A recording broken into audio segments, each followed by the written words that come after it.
नमस्कार, मैं अभिषेक कुमार और आप देख रहे हैं the news launcher. The news launcher की एक बेहद विशेष परिचर्चा में आपका बहुत बहुत स्वागत है। आज हम चर्चा कर रहे हैं कि आखिर 240 से 272 के आंकड़े तक पहुंचने की गतिविधियों का औपचारिक रूप से श्री गणेश तो नहीं कर दिया गया।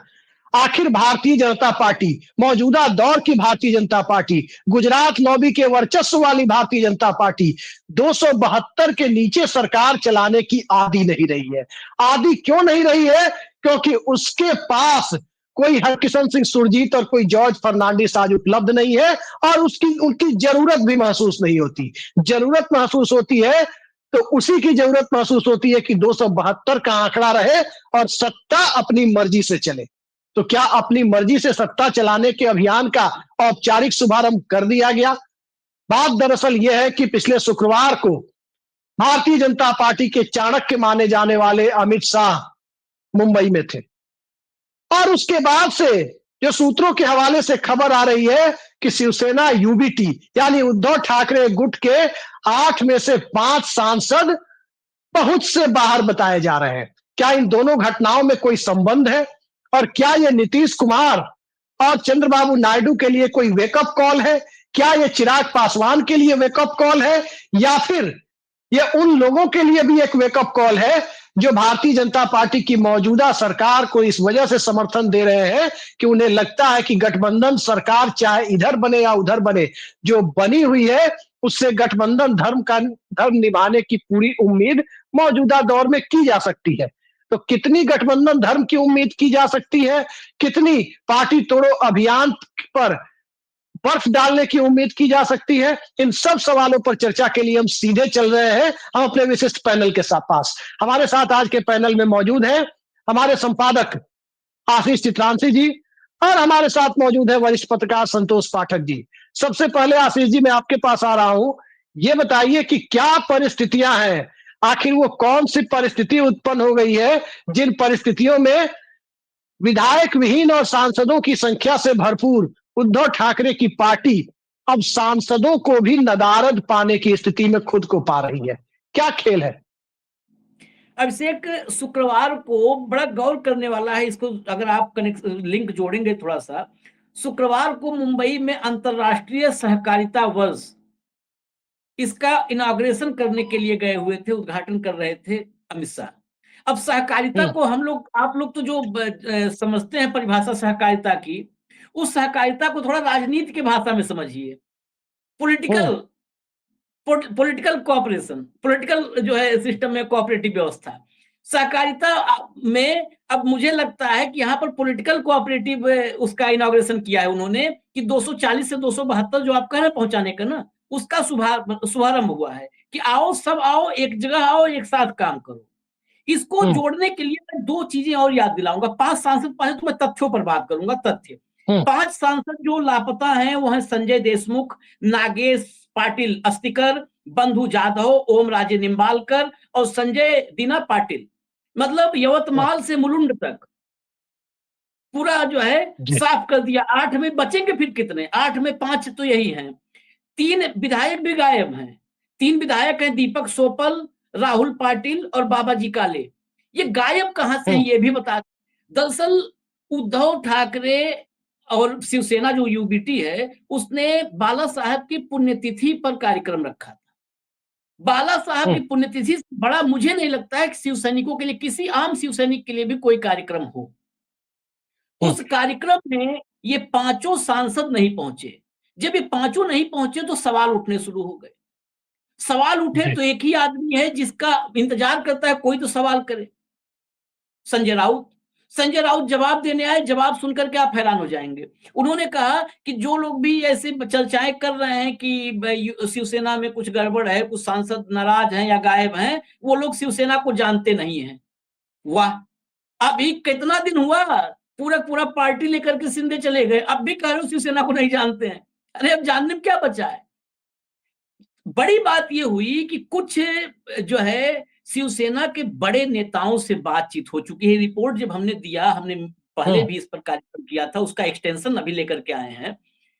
कुछ बड़े नेताओं से जो मातोश्री के करीब हैं, शिवसेना की टॉप लीडरशिप के करीब हैं, उनसे भी बातचीत हुई, उन्होंने हाँ ना तो कुछ नहीं कहा, बस इतने कहा कि कोई अगर जा ही रहा है तो उसको कौन रोक सकता है, कैसे रोक पाएंगे किसी को, कैसे रोक पाएंगे? जो कमजोर लोग हैं, जी। थोड़ा छोटे दिल के लोग हैं, वो चले ही जाएं तो बेहतर है। तो दिक्कत ये है कि हम्म। बड़े दिल वाला बचेगा कौन? आखिर में सिर्फ उद्धव और आदित्य बचेंगे, सब छोटे दिल वाले जब चले ही जाएंगे तो। इसके बाद विधायकों की जरूरत नहीं है भाजपा को। दरअसल ये तो क्या है ना कि 5 के साथ 3 फ्री वाले हैं। इस मिशन को जी। समझना होगा। ये मिशन क्यों, मैंने कहा इस मिशन को बाय सबसे one get one, buy 5 get 3। बेहतरीन, इस मिशन को समझना होगा।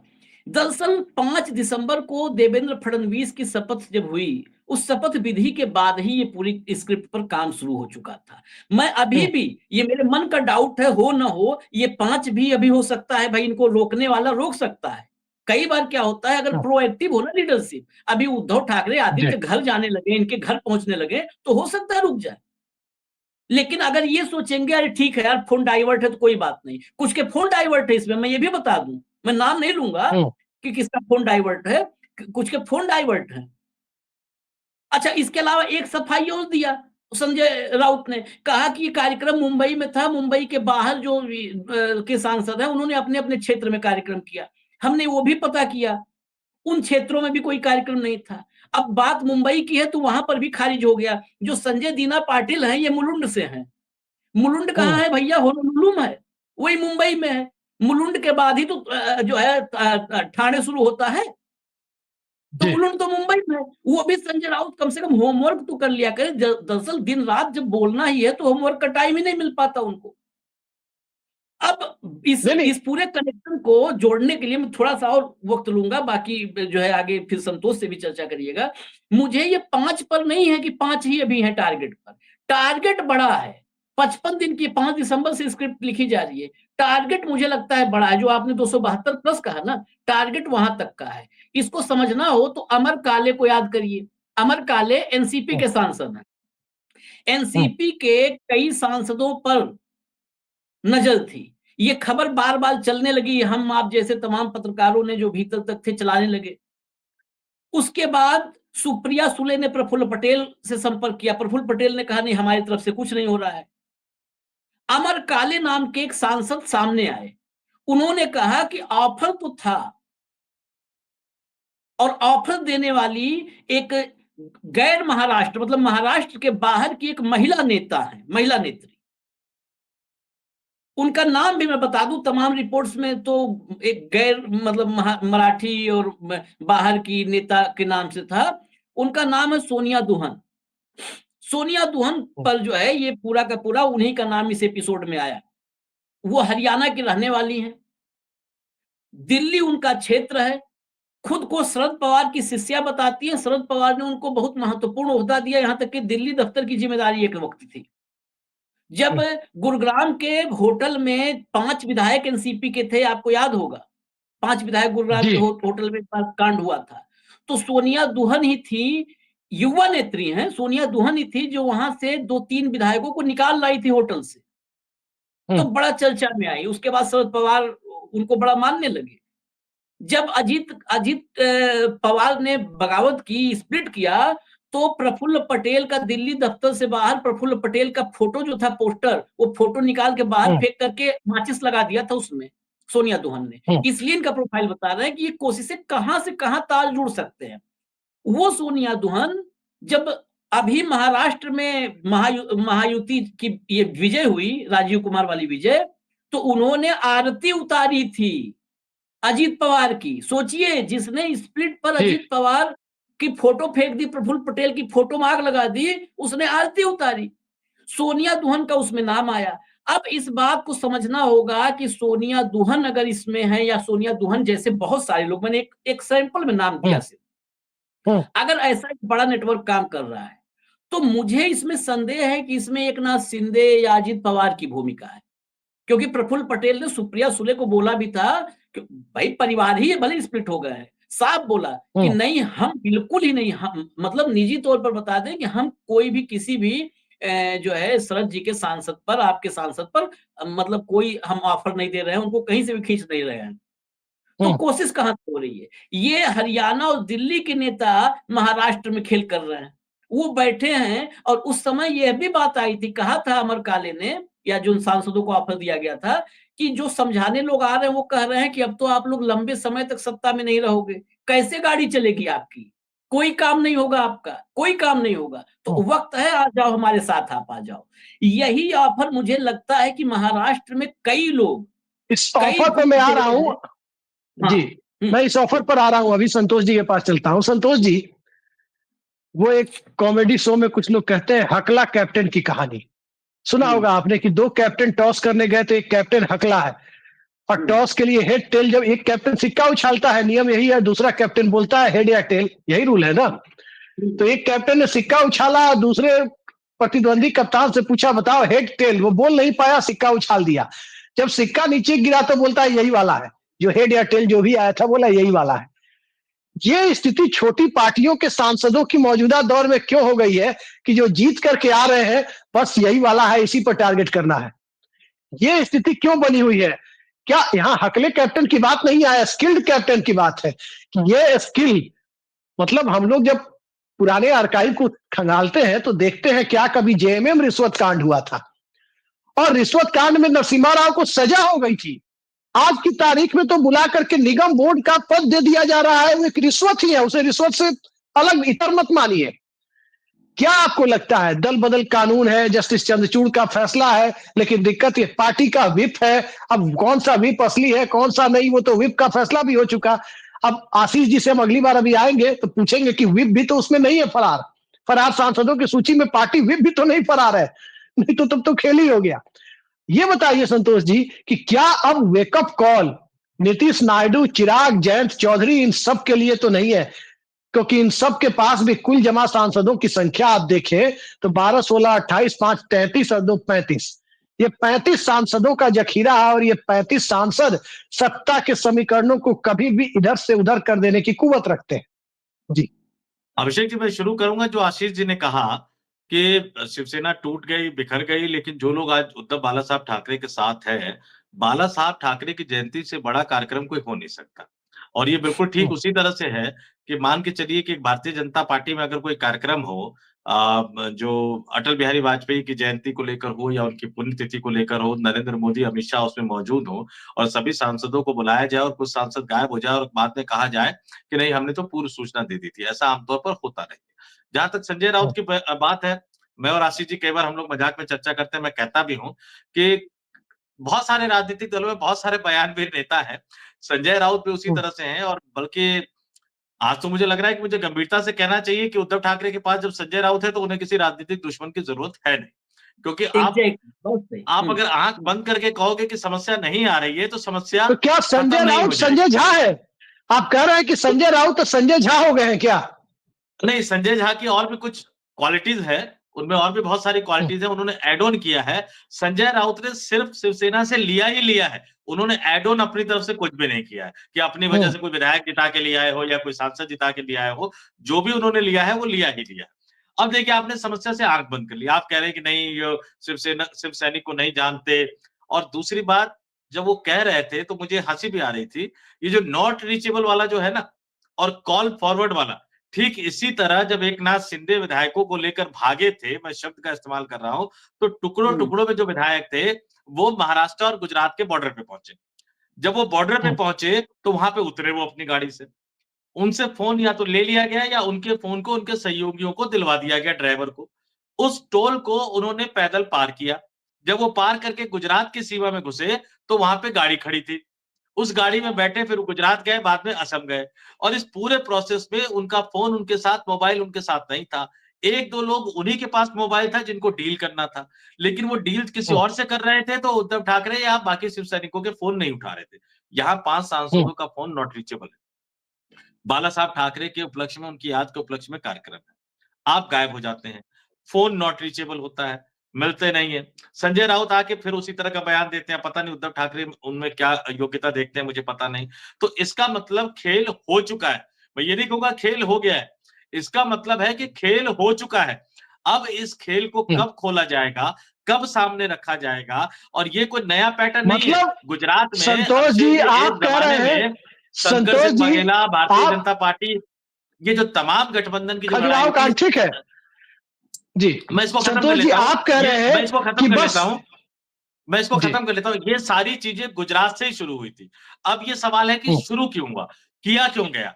देखिए, किया इसलिए गया है कि नरेंद्र मोदी को अल्पमत वाली सरकार चलाने की आदत नहीं है। ये मान के चल लीजिए कि अपने राजनीतिक करियर में पहली बार उनको अल्पमत वाली सरकार चलानी पड़ रही है। पहले कार्यकाल, दूसरे कार्यकाल, ऐसे-ऐसे बिल थे जो पार्लियामेंट सेशन के दौरान 11 बजे से संसद सत्र शुरू होने वाला है, 10:55 पर बताया जाता था कि बिल आने वाला है। सांसद जब शोर करते थे तो कहते थे कि सांसदों को बिल पढ़ने तक का समय नहीं मिलता था, कई बार उनको कागज तक नहीं मिलता था, कह दिया जाता था नहीं अपलोड कर दिया है, आप देख लीजिए। अपलोड वाली साइट खोलते थे तो हैंग हो जाता था और पता लगा कि आधे 1 घंटे में बिल पे चर्चा हो गई, बिल पास भी हो गया। इस सरकार में जो 240 आया, 2 महत्वपूर्ण बिल जाकर अटक गए। वक्फ संशोधन अधिनियम विधेयक जाकर अटक गया, जेपीसी में भेजना पड़ा। एक देश एक कानून वाला बिल जाके अटक गया, जेपीसी में भेजना पड़ा। जबकि मैं कई भारतीय जनता पार्टी के संसदीय बोर्ड की मीटिंग कवर कर चुका हूं। नाना पटोले भारतीय जनता पार्टी के संसदीय दल की बैठक में विथ ड्यू रिस्पेक्ट एक छोटा सा सवाल पूछ लिया था, नरेंद्र मोदी ने निकाल के बाहर फेंक दिया था। बांदा के एक सांसद थे, 100% अटेंडेंस थी पहले कार्यकाल में 2014 में 100% अटेंडेंस थी। उन्होंने सिर्फ इतना ही कह दिया मोदी जी से संसदीय दल की बैठक में कि सर बहुत सारी दिक्कतें हो रही है, जनता हमसे सवाल पूछ रही है, अगली बार दिक्कत हो जाएगी चुनाव लड़ने में। तो नरेंद्र मोदी ने डांटते हुए कहा था कि चुनाव तुम लड़ते हो क्या? तुम जीतते हो क्या चुनाव? चुनाव तो मुझे लड़ना है, तुम्हें क्या बनना है? मुझे लड़ना है और मैं लड़ाऊंगा। और उसके बाद हालत ये हो गई कि जो सबसे शानदार प्रदर्शन करने वाले सांसद थे 2019 के लोकसभा चुनाव में, उनको टिकट नहीं मिला। अब मजबूरी हो गई कि बिल लटक रहे हैं, बार बार आपको चंद्रबाबू नायडू के पास जाना पड़ रहा है, तारीफ करनी पड़ रही है। नीतीश कुमार के खेले की बात आ रही तो बार बार मनाने के लिए अलग अलग दूत भेजना पड़ रहा है। नीतीश कुमार भी कई बार भाव खा जाते हैं, पार्टी साथ में है लेकिन पूरे 12 के 12 आ नहीं पा रहे हैं। इसलिए ये प्लानिंग हुई कि 272 का आंकड़ा कैसे बनाया जाए। जो साथ में उनको छोड़ दीजिए, साथ में जितने नाम आपने गिनाए हैं, मैं ये मानकर चल रहा हूं कि आज की तारीख में अगर नीतीश कुमार पलटना चाहे तो 7-8 सांसद इस तरफ खड़े नजर आएंगे। अगर जयंत चौधरी पलटना चाहे तो हो सकता है अकेले ही नजर आ जाए वो। अगर चिराग पासवान पलटना चाहे नहीं, तो वो पता लगे राज्यसभा में अकेले ही है। रह जाएंगे, 4 के 4 पलट जाएंगे। और एकनाथ शिंदे साहब की पार्टी के साथ भी यही हालत है। तो इन्होंने बड़ी-बड़ी पार्टियों पे फोकस किया। फोकस किस पे किया? एनसीपी वाला पता ही लग गया आपको कि एनसीपी के जितने सांसद आए, 8 सांसद थे। खबर तो यहां तक छपवा दी कि 8 तोड़ लिए। अब बताइए उसमें सुप्रिया सुले भी सांसद है। यहां पर जो उद्धव ठाकरे के साथ सांसद हैं, 9 सांसद हैं। तो ये फेज वाइज है। और ये सिलसिला तब तक नहीं रुकेगा अभिषेक जी, जब तक कि ये लोग 272+1 यानी 273 के आंकड़े पर नहीं पहुंच पाएंगे। अभी तो ठीक है। इंडिया गठबंधन के दलों को तोड़ रहे हैं। अगर 2-4 कम पड़ेंगे तो फिर वो सेकंड फेज में अपने उस पे आएंगे और फिर ये कहेंगे कि अंतरात्मा उनकी जाग गई, वो विकास के साथ जुड़ना चाहते हैं, भारत को विश्व गुरु बनाना चाहते हैं, तो हमारे साथ आ गए। अब उद्धव ठाकरे नहीं रोक पाए, शरद पवार नहीं रोक पाए, तो उसमें हम क्या करें? तो जी डील तो फाइनल हो चुकी है, संतोष जी, मैं सिर्फ आ रहा हूं। आप फॉर्मल अनाउंसमेंट का इंतजार कीजिए। जी संतोष जी, अब संक्षेप में एक एक सवाल मैं लूंगा। आशीष जी, पहले आप ही के पास आता हूं। छोटा सा आंसर आपसे चाहिए। ये बताइए कि जो 5 सांसद गए हैं, क्या इसमें पार्टी विप भी तो नहीं है? पार्टी विप देखिए, जाने का मतलब कि बड़ा खेला हो गया।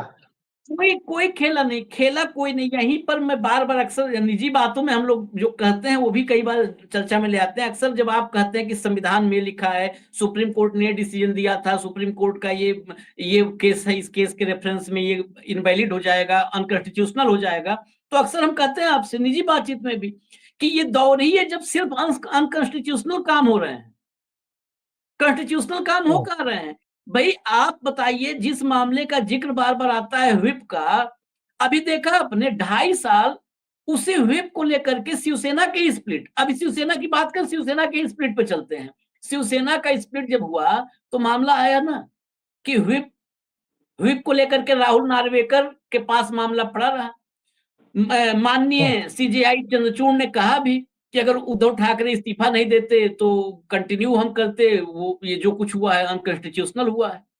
लेकिन असंवैधानिक चीज को, जिसको इस देश का चीफ जस्टिस कह रहा है कि असंवैधानिक हुआ, वो असंवैधानिक चीज बाकायदे सुप्रीम कोर्ट भी देश में है। ऐसा तो हुआ नहीं कि ताला लग गया था। उसके बावजूद 2.5 साल वही असंवैधानिक व्यवस्था चली और फिर चुनाव हुआ और चुनाव के बाद राजीव कुमार कि एक और संवैधानिक संस्था जुड़ी और अब एक संवैधानिक सरकार वहां पर कायम हो गई। तो इसलिए ये अब हम तो ये ध्यान ही नहीं देते कि कौन है, चीफ व्हिप है कि नहीं है, राष्ट्रीय अध्यक्ष है कि उपाध्यक्ष है कि कार्यकारी अध्यक्ष है, जो चला जाए।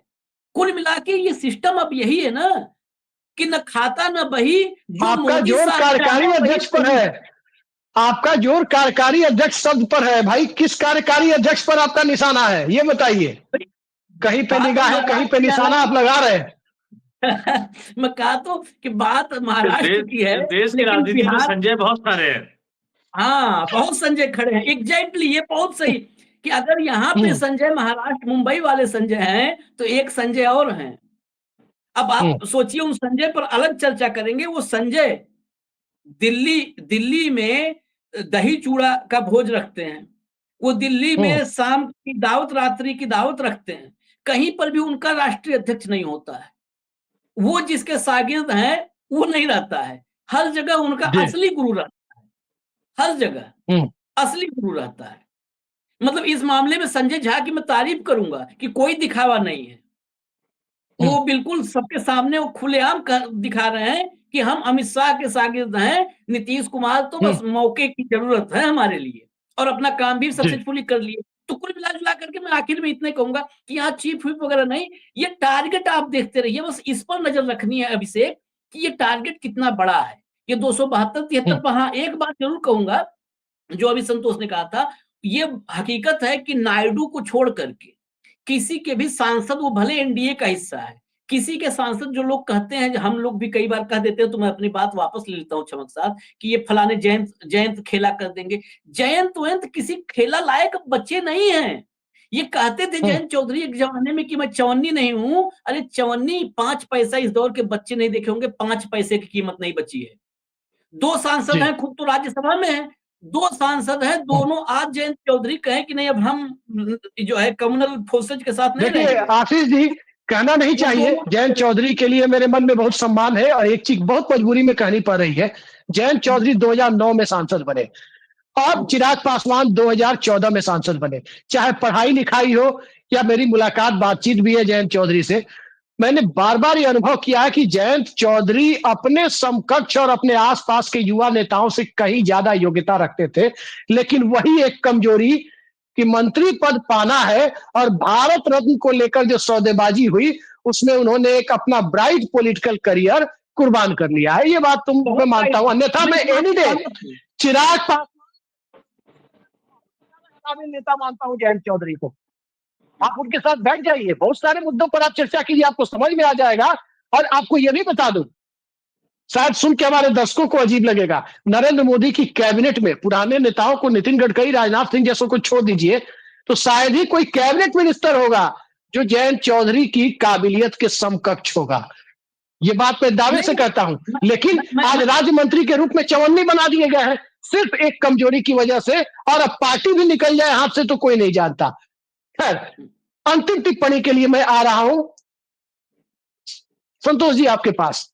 ये बताइए, बजट सत्र आ रहा है, बजट सत्र में ये 240 का आंकड़ा कहां पहुंचता हुआ दिख रहा है, और कौन कौन निशाने पर है? बिहार वाले तो जो है वो उपराष्ट्रपति से लेकर लोकसभा अध्यक्ष तक हर कार्यक्रम को छोड़ रहे हैं। नायडू जी ईडी का उपयोग कहें, सदुपयोग कहें, दुरुपयोग कहें, एक सांसद पर दबाव बढ़ता है, वो राज्यसभा में भी लोकसभा के साथ अपना दबाव समूह बना रहे हैं। और रही बात एक नाथ शिंदे की, तो एक नाथ शिंदे गांव जाके बैठे, चाहे मुंबई में बैठे, उनका दबाव काम नहीं आया। अब जो हालात बन रहे हैं बजट सत्र में, आपको क्या लगता है 250 पार हो जाएगा? देखिए, 2 चीजें अभिषेक जी, पहले मैं शुरुआत उससे करना चाहूंगा जो अभी हम लोग चर्चा भी कर रहे थे, संवैधानिक मूल्यों की। इस देश में जब भी किसी राजनीतिक दल में विवाद हुआ, कांग्रेस से लेकर जनता दल, याद कीजिए, हर बार चुनाव चिन्ह को जब्त किया गया, राजनीतिक दल के नाम को जब्त किया गया। कांग्रेस को न जाने कितनी बार चुनाव चिन्ह बदलना पड़ गया। जनता दल से जितनी पार्टियां निकली, कई बार चुनाव चिन्ह नए-नए बदले। कुछ साल पहले मुझे याद है कि जनता दल के कुछ नेताओं ने इकट्ठा होकर ये कोशिश की कि जनता दल को पुनर्जीवित किया जाए, तो चुनाव चिन्ह अगर चक्र वाला हमें मिल जाए, तो उस समय उनको ये बता दिया गया कि नहीं, वो चुनाव चिन्ह तो जब्त हो चुका है, वो मिलेगा नहीं। और यहां देखिए कि राजनीतिक दलों में विवाद हुआ, तो चुनाव चिन्ह भी दे दिया गया, राजनीतिक दल का नाम भी दे दिया गया। तो तो संवैधानिक परंपराओं और उसको अब छोड़ दीजिए। चुनाव आयोग क्या कहें अब हम उसको, राजीव कुमार साहब को। और विद ड्यू रिस्पेक्ट, वैसे मैं न्यायपालिका का बहुत सम्मान करता हूं, लेकिन सुप्रीम कोर्ट को लेकर बहुत ज्यादा अच्छी राय मेरे मुंह से निकलती नहीं है कई बार, जब इस तरह के मामले निकलकर सामने आते हैं। अब आते हैं मूल मुद्दे पे। देखिए कौन कहां कैसे टूट रहा है और किसको तोड़ना है, एक एक चीज पे गौर कीजिएगा। चंद्रबाबू नायडू साहब के 16 सांसद है, मैंने कहा नहीं टूटेंगे, क्यों नहीं टूटेंगे? क्योंकि याद कीजिए अडानी साहब के खिलाफ एफआईआर अमेरिका में हुई। अमेरिका के जो एम्बेसडर होते थे वो आंध्र प्रदेश गए, चंद्रबाबू नायडू से उन्होंने मुलाकात की। या इनके पास ईडी है तो चंद्रबाबू नायडू के पास भी एक कड़ी है, जिस दिन वो कसना शुरू कर देंगे ना तो दिक्कतें कहीं और पैदा हो जाएगी, तो उनको तो इसीलिए तोड़ मैंने पाना कहा मुश्किल है। चंद्रबाबू अब सेफ नीचे है। आएंगे, बाकी मैं अन्य विपक्षी दलों की बात करूं। समाजवादी पार्टी अभी टूटना थोड़ा सा मुश्किल है, 37 सांसद है। टीएमसी दीदी की पार्टी को अगर आपने तोड़ने की कोशिश की तो फिर बंगाल में क्या हश्र होगा भाजपा के कार्यकर्ताओं सांसदों का, ये हम और आप सभी जानते हैं। डीएमके 22 आप नहीं तोड़ सकते तमिलनाडु के सांसदों को, उसमें से एक दो इस्तीफा जरूर दिलवा दोगे आप, वो हो जाएगा तो हो जाएगा। सीपीआईएम 4 आमतौर पर तोड़ना बहुत मुश्किल है। आरजेडी 4 बिहार में विधानसभा का चुनाव होना है, ये टूट कर आए इसकी संभावना कम है। बसता कौन है? उद्धव ठाकरे साहब 9, आम आदमी पार्टी 3, गिनती में रखिए चाहे ना रखिए। सीपीआई 2 है, इनके भी टूटने की संभावना कम है। सीपीआईएमएल 2 है, बिहार में से आए हैं, इनके भी टूटने की संभावना बहुत कम है। बाकी आईयूएमएल, जेएनके नेशनल कॉन्फ्रेंस, उमर अब्दुल्ला, ये अगर मौके पे काम पड़ेगा तो समर्थन दे देंगे एक आध बिल पे, लेकिन इनसे काम चलना नहीं है। क्यों? क्योंकि बजट सत्र में सिर्फ बजट ही नहीं आना है, साहेब अड़े हुए हैं कि बजट सत्र में एक देश एक चुनाव वाला भी आना चाहिए, वक्फ संशोधन अधिनियम भी आना चाहिए। नहीं, अभी वो नहीं जेपीसी की आएगा बैठकों संतोष से जी, वो नहीं जेपीसी की आएगा, बैठकों से क्योंकि किस अभी तरह से आधे राज्यों हंगामा से पास करके करा के मंगाना होगा। जेपीसी की बैठकों में किस तरह से विपक्षी दल के सांसदों को निकाल दिया गया। तो एक मनोवैज्ञानिक लड़ाई बजट के सत्र में लड़नी है। आंकड़ा 250 का नहीं है, आंकड़ा 272 प्लस 1 का है। अगर ये दोनों यानी एनसीपी और उद्धव ठाकरे और शरद पवार साहब वाला जो ऑपरेशन है वो कामयाब हो जाता है तो इनकी थोड़ी हिम्मत बढ़ेगी। उसके बाद ही इस ऑपरेशन में सेकंड फेज में बाकी दलों पर नजर गड़ाए बने होंगे, क्योंकि इनको चाहिए 272 प्लस 1, इसके बिना इनका काम नहीं चलेगा। इनकी सारी योजनाएं रुकी हुई है, सारी योजनाएं ठप पड़ी हुई है। इनको कृषि के क्षेत्र में, एग्रीकल्चर के क्षेत्र में ऐसे कानून लेके आने जिससे अपने मित्र धन्ना सेठ को फायदा पहुंचा। इनको औद्योगिक नीति बदलनी है, इस देश की संवैधानिक संरचना बदलनी है, जिसके लिए 400 पार का नारा दिए थे। अब वो सपना साकार होता तो नजर नहीं आ रहा है, लेकिन ये हर संभव कोशिश करेंगे कि विदाई से पहले कम से कम उस आदमी का कर्ज तो चुका के जाए जिस आदमी ने गुजरात के मुख्यमंत्री बनने के दौरान हर तरीके से, मैं दोबारा इस शब्द का इस्तेमाल कर रहा हूं, हर तरीके से मजबूत बनाने की कोशिश की, जिसका इस्तेमाल करके भारतीय जनता पार्टी के नेताओं को, विश्व हिंदू परिषद के नेताओं को गुजरात में एक एक करके निपटा दिया गया था राजनीतिक रूप से। फिर राष्ट्रीय राजनीति में आए थे, तो कर्ज तो चुका के जाना होगा विदाई से पहले, और कई लोगों का कर्ज है यहाँ पे विषय के, इसलिए चाहिए 272 प्लस 1 तो फिलहाल बिल्कुल, चाहिए।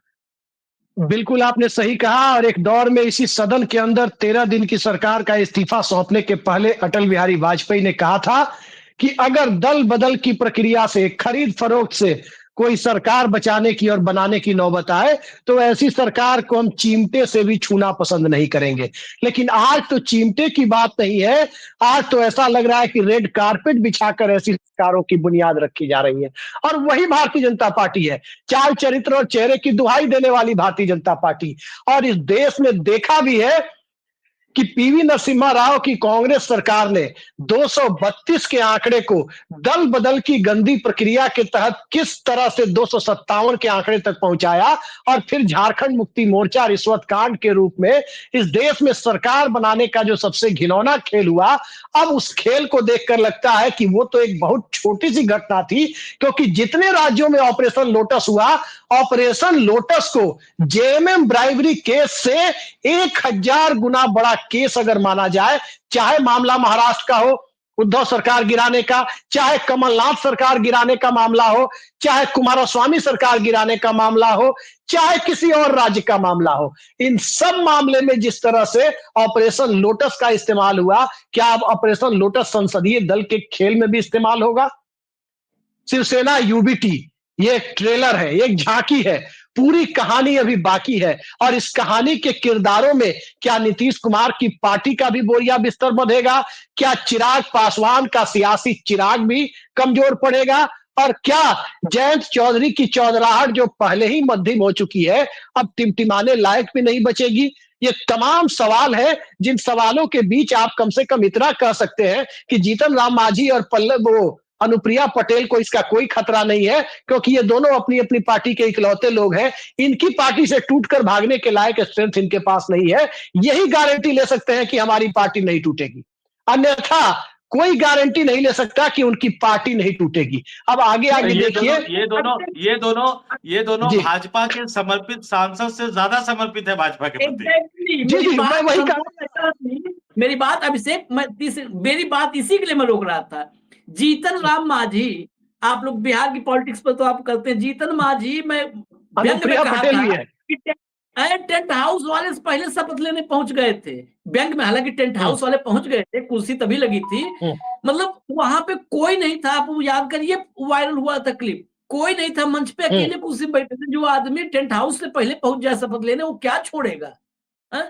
जी बिल्कुल, आपने सही कहा। नहीं, मैंने दूसरे कॉन्टेक्स्ट में कहा कि ये लोग अपनी पार्टी के अनुप्रिया पटेल और जीतन राम मांझी इकलौते सांसद हैं, तो ये इस बात की गारंटी ले सकते हैं कि इनमें से टूटकर कोई नहीं जाएगा।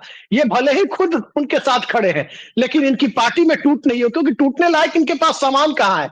जब घर में आटे की का डब्बा खाली हो, चावल का डब्बा खाली हो, और जब से ऑनलाइन आया है सिस्टम, तब से घर में कैश नहीं हो, तो चोरी करने कौन आएगा?